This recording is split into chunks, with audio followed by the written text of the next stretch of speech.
If we ignore the past, how can we understand the present? I'm saying this in regards to the situation between Russia, Ukraine, and NATO. I'm not a political or military analyst, I'm just some guy on a mountain, but if I can say this, then the specialists should say this too, and talk about it everywhere without fear. In this war, no one represents the good. All these factions are hypocritical gangsters. I will go through each faction and why I don't trust anyone. In Russia's past, what do you see? Even before communism, an ever-expanding violent tsardom. Do you think they could be any different just because we live in modern times? Nope. They are specialists in annexing territories and then flooding them with Russians so that then they can say that the majority in that country love them. This is exactly what happened with Moldova just after the conclusions of World War II. Moldova had as a majority Romanians. Then the Russians came, did the ethnical flooding, and then claimed the territory. A part of Bukovina was another Romanian territory that we, the Romanians, have lost during the same aftermath of World War II. It was attached to the Soviet Union as part of its Soviet Ukraine territory. Soviet Ukraine was part of the Soviet Union from 1922 to 1991 as a constituent republic. Soviet Union was actually a specialist of annexing other territories to Soviet Ukraine. Not only Romanian territories, but Eastern Poland through the Ribbentrop-Molotov Pact.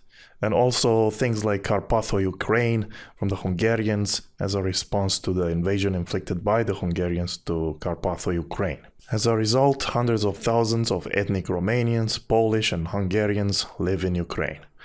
Now, why am I telling you all this? Well, because Zelensky is crying about how Russia is oppressing them, but is forgetting about the fact that Ukraine is oppressing the minorities in their own country. On December 13 last year, Ukraine made a law which largely ratifies legislation from 2017 that limits the amount of education school children will receive in their mother tongues.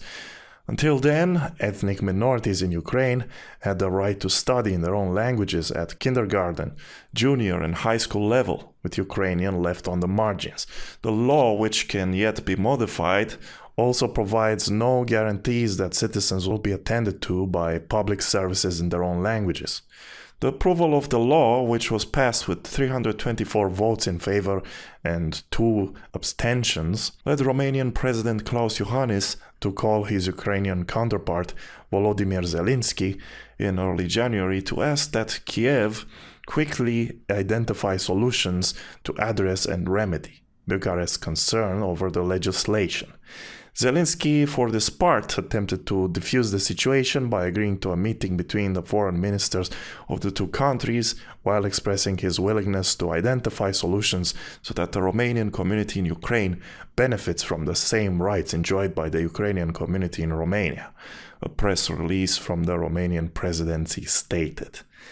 Zelensky had, however, previously ignored Romania's requests to revise the law by promulgating it on December 30, without changes. Just a week earlier, Bucharest had urged Kiev to amend the legislation and to seek the input of the Venice Commission, the Council of Europe's advisory body on constitutional affairs, when drafting it as, according to the Romanian government, it fails to meet European Union standards. The statement issued by the Romanian presidency even hinted that the issue could jeopardize Romania's support for Ukraine's EU membership bid. So to summarize, Romania was like, hey man, you are doing some bad shit that affects our people who live in your country. To which Zelensky was like, okay man, we'll talk about it, but then didn't talk about it and promulgated the law anyway. And Romania was very civilized about it. The Hungarians, however, were really pissed about their Carpatho-Ukrainian Hungarians and proceeded to call what happened as harassment and deprivation of rights.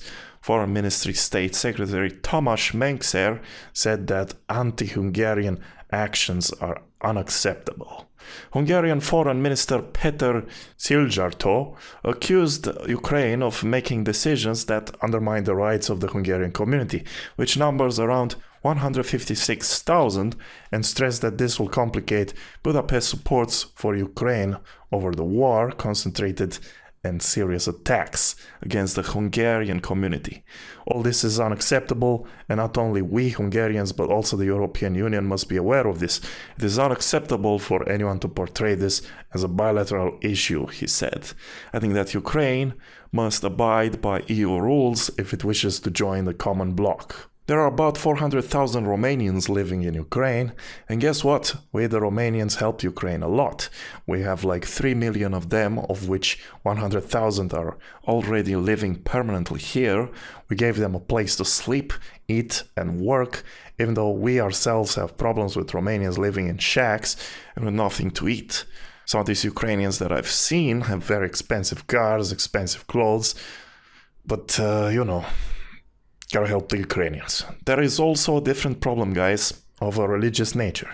Ukrainians and Russians are both Orthodox Christian nations, but on 27th of May 2022, the Ukrainian Orthodox Church formally cut ties and declared independence from the Russian Orthodox Church. This means that Russian Orthodox churches and communities are going to suffer in Ukraine. A lot of them are in the Romanian minority territory, so guess what, guys? Now the Romanians in Ukraine will have no access to education or services in their language. They will be sent to war, and they will also have no priest and no church for their communities. So is this the hero that Western Europe and USA advertises and supports? The hypocrisy levels are quite high with this example. You claim to be oppressed, but you oppress others. If you look up present articles about corruption and Zelensky, you'll be flooded with articles that picture him as a hero. Before the war, you can find a lot of articles, though, which show the full picture of him being an actor that had speeches about how he will remove the oligarchs and reform the government, only to then betray his own words and align with a big oligarch, and then attaching more oligarchs along the way. Also, how in the beginning, he did add new representatives in the system from the private sector through competitive procedures, but later removed those people and installed seasoned politicians and with shady pasts. His acting skills were great on the stage, but his actions proved otherwise. The anti-oligarch turned out to be an oligarch. The rabbit hole starts with Igor Kolomoisky, a prominent Ukrainian oligarch who was afraid to even enter the country before Zelensky, but after Zelensky got in power, there were no more problems. Kolomoisky controls multiple assets across various sectors in Ukraine, including heavy industry, oil and gas, media, ferrous metals and chemicals, agriculture, and air transport. In the years prior to Zelensky's presidency, Kolomoisky feared prosecution in Ukraine and resided in Switzerland and Israel. Kolomoisky's media empire supported Zelensky during the election, and the two have had a close business and personal connection since 2012. When Zelensky's company, Kvartal 95, signed a contract with Kolomoisky's media holding, 1+1, for the production of sitcoms and films, most notably a comedy show also called Kvartal 95. Kolomoisky has publicly acknowledged that he has continued to talk via telephone with Zelensky since his election, albeit rarely.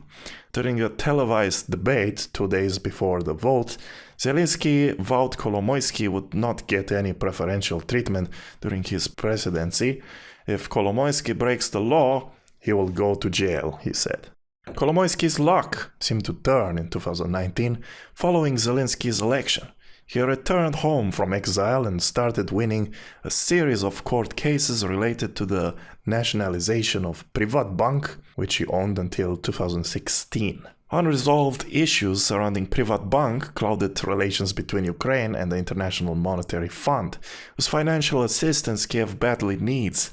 The fund preliminarily agreed to extend a fresh aid package December 19, but conditioned the money on Ukraine's passage of legislation that would prevent former bank owners from challenging nationalizations and receiving compensation. It was swiftly dubbed the anti-Kolomoisky law in Ukraine. Zelensky dragged his feet on the bill and eventually had to make deals with other oligarchs, including his predecessor Petro Poroshenko and Ukraine's richest man Rinat Akhmetov, to see it passed in parliament with their help because part of his own faction, particularly the MPs with ties to Kolomoisky, tried to sabotage the bill. One of their tactics included filling more than 16,000 amendments to the bill, which would take more than half a year to debate if regular parliamentary procedure was applied. Zelensky sold himself as a fighter of oligarchs. He only had to take one oligarch, but he had to align himself with others. Tim Ash, a London-based emerging market strategist from Blue Bay Asset Management, said at an online conference on May 6. The IMF ultimately approved a $5 billion assistance package for Ukraine. To summarize this part, Zelensky had to start with one oligarch to get some power, but then to climb up the ladder, he had to ditch his old oligarch, align with other oligarchs, and suck the schlong of the IMF, which are like the top Gs. I'm sure there are other rabbit holes with this guy, and feel free to share some in the comments. But what is clear is that this guy is not who the world is made to think he is. Let's also mention the fact that my country, who used to be the granary of Europe in communist times, now makes no money from grain exports because Ukraine grain exports are now untaxed and much cheaper. Thanks for that too, Zelensky. And who knows how you grow your grain, because there aren't any quality standards there like in the EU. Anyway, we are shown speeches with him at Congress in USA, with everyone there crying at how impressive and inspiring Zelensky is. Then they throw at him billions of dollars and military assets. One day he cries to USA, another day he cries to UK, Germany, etc. And it works. And it works why? Because this was NATO's business and plan all along. Maybe even higher than that. Illuminati plan, Satan's plan. Contrary to popular belief, NATO is not the well-intentioned police of the world. It is instead a wolf who wages war on innocent countries so that it can keep its military-industrial complex alive. Let's face it, NATO is basically United States and their interests. Everyone was silent when NATO invaded Iraq for false claims that Iraq has weapons of mass destruction. So everyone's talking about death tolls in the Ukraine-Russian war, but what about NATO's death tolls? So in Iraq, the death toll numbers vary, but according to WikiLeaks, whose owner is ostracized and treated like a terrorist for exposing truth by the US government. So according to WikiLeaks, the documents from the classified Iraq war logs record 109,032 deaths broken down into civilian, 66,081 deaths, host nation 15,196 deaths, enemy 23,984 deaths, and friendly 3,771 deaths. According to PLOS Medicine Survey, which is a scientific peer-reviewed journal, there were 460,000 deaths in Iraq as direct or indirect result of the war, including more than 60% of deaths directly attributable to violence. So this scientific document doesn't just calculate bullet and explosion deaths, but also other factors related to the war effect, famine and things like that. There are other numbers that you can check on this, and I will put the link in the description. Everything that I talk about in this video will be referenced in the description. Let's move on to NATO's bombing the crap out of Serbia. NATO carried out an aerial bombing campaign against the Federal Republic of Yugoslavia during the Kosovo War. The airstrikes lasted from 24 March 1999 to 10th of June 1999. The bombings continued until an agreement was reached that led to the withdrawal of Yugoslav armed forces from Kosovo and the establishment of the United Nations Interim Administration Mission in Kosovo, a UN peacekeeping mission in Kosovo. The NATO bombing killed about 1,000 members of the Yugoslav security forces, in addition to between 489 and 528 civilians. Destroyed or damaged bridges, industrial plants, hospitals, since they're talking about Russians destroying hospitals. So here we have NATO destroying hospitals, schools, cultural monuments, private businesses, as well as barracks and military installations. In the days after the Yugoslav army withdrew, over 164,000 Serbs and 24,000 Roma, which means gypsies if you didn't know, left Kosovo. Many of the remaining non-Albanian civilians, as well as Albanians perceived as collaborators, were victims of abuse, which included beatings, abductions, and murders. After Kosovo and other Yugoslavian wars, Serbia became home to the highest number of refugees and IDPs in Europe. The bombing was NATO's second major combat operation, following the 1995 bombing campaign in Bosnia and Herzegovina. It was the first time that NATO had used the military force without the expressed endorsement of the UN Security Council and thus international legal approval, which triggered debates over the legitimacy of the intervention. This is a very friendly way of putting it from a Wikipedia article. The reality is that it was a very illegitimate operation that created more displacement, violence, and problems than they were before. I remember watching TV as a small child, and on the news you would see refugees all day from Yugoslavia with their lives destroyed because of US intervention. Let's move on to Libya. An uprising against the 4-decade rule of Muammar al-Gaddafi led to civil war and NATO intervention. I will say that there are some mysteries with this. At first glance it appears to be a natural protest. After all, the Libyan government used lethal force against demonstrators. Security forces and squads of mercenaries fired live ammunition into crowds of demonstrators. So it's nasty stuff. Did the US actions there and removing the Gaddafi regime add more stability and progress to the region? Not really. There are videos, or there were last time I checked, about conditions of living in Libya before and after this intervention. It looks like it was better before. Even if I disagree with full-on socialism and dictators like Gaddafi, in case of Libya, I think it was better. Through Gaddafi's tenure, ambitious social programs were launched in the areas of education, health, housing, public works, and subsidies for electricity and basic foodstuffs. These policies led to a substantial improvement in the living conditions of Libyans, from being one of the poorest countries in Africa in 1969 to being the continent's leader in its Human Development Index in 2011. In fact, the United Nations Development Programme 2010 considered Libya a high development country in the Middle East and North Africa. This translated status meant a literacy rate of 88.4%, a life expectancy of 74.5 years, gender equality, and many other positive indicators. Gaddafi had the ability to hold together these territories with little connection to each other. It is estimated that there are about 140 tribes in the Libyan territory, each with different traditions and origins. The Libyan leader worked to strengthen ties with neighboring countries such as Egypt, Morocco, Syria, Tunisia, Chad, among others, as well as maintaining close relations with countries like France and Russia. Gaddafi also connected with Latin American countries such as Venezuela and Cuba, which led him to cultivate an extensive network of contacts and uncomfortable influence for Europe and the US. By the time of his killing, Libya had the highest GDP per capita and life expectancy on the continent. Fewer people lived below the poverty line than in the Netherlands.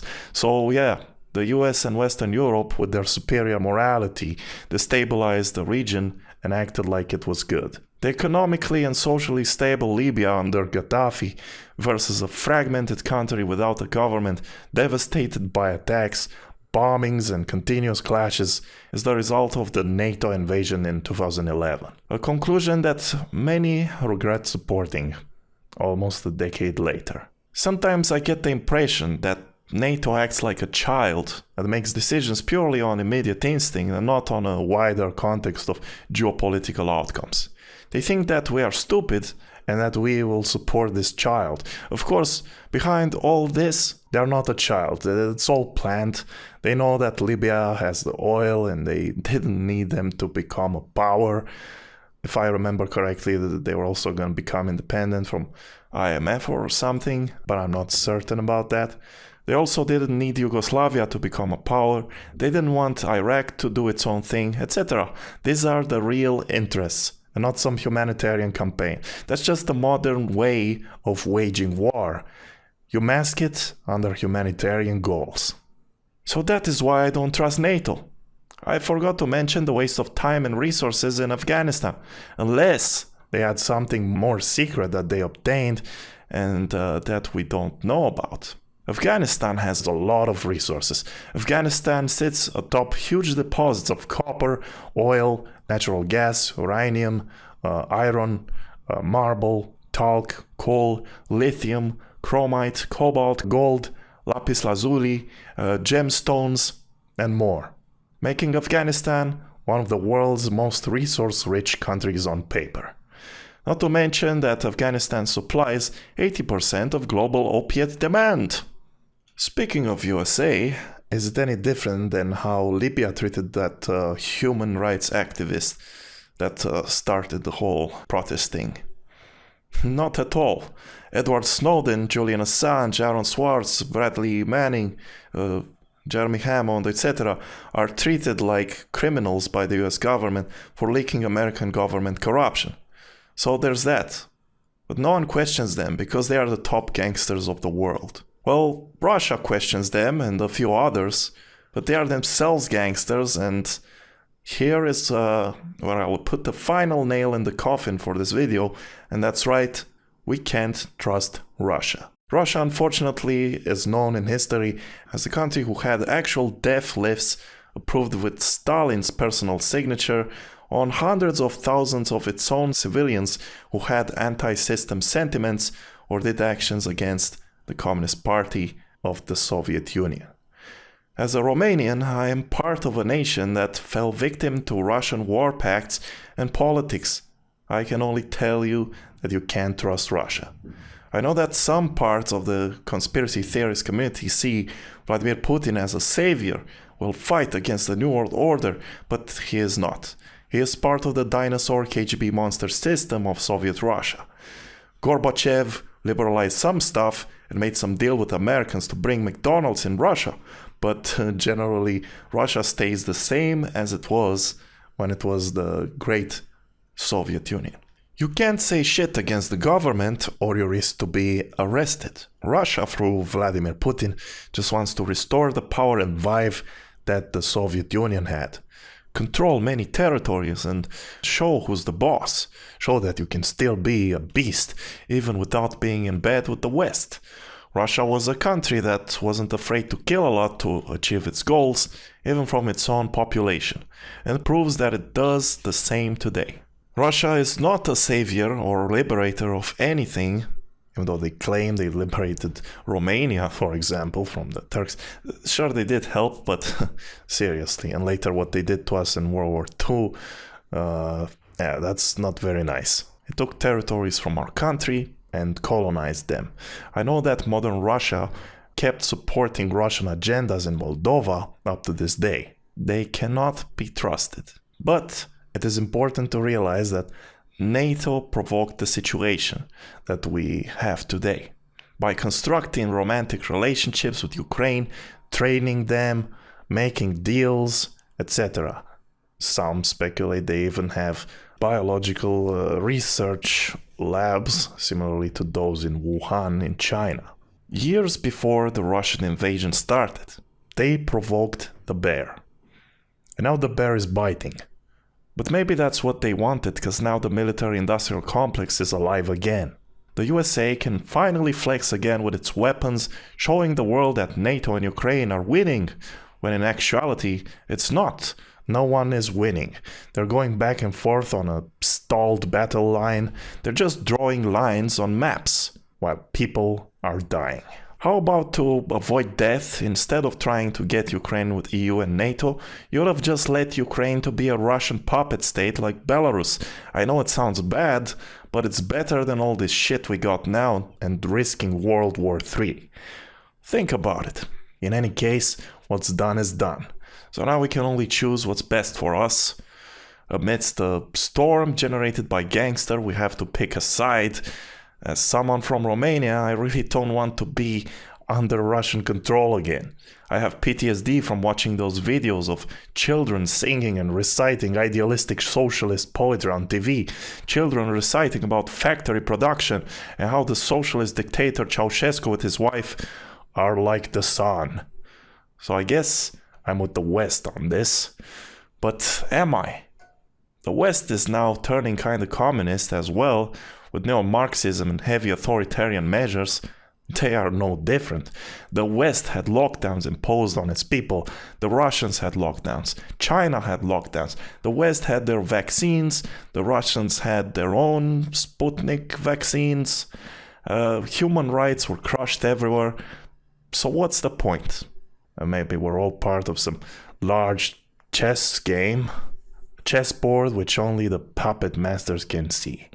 A satanic force which is used to destroy everything that's human and good and replace it with tragedies, fear, destruction, manipulation, etc. We're busy playing video games and being distracted with TV shows while they move the chess pieces and we can't do anything about it. We have an economical crisis on our hands now, and it's largely due to the COVID lockdowns and the effects of the war provoked by NATO, and they're blaming it all on Russia. It's a shit show. But the show is less relevant. What is relevant is the objective effect on you and me. We're fucked. Whether you're in America, or in Russia, or in Romania, or in Germany, there are no heroes. There are no winners. That is all. I just put the information out there and how I see it. Feel free to add things in the comments that I didn't mention, or if you disagree with me. This is a channel for freedom of expression, so you can disagree. In any case, pray to God for peace, no matter what side you're on. This is Vostok Vlad, signing out.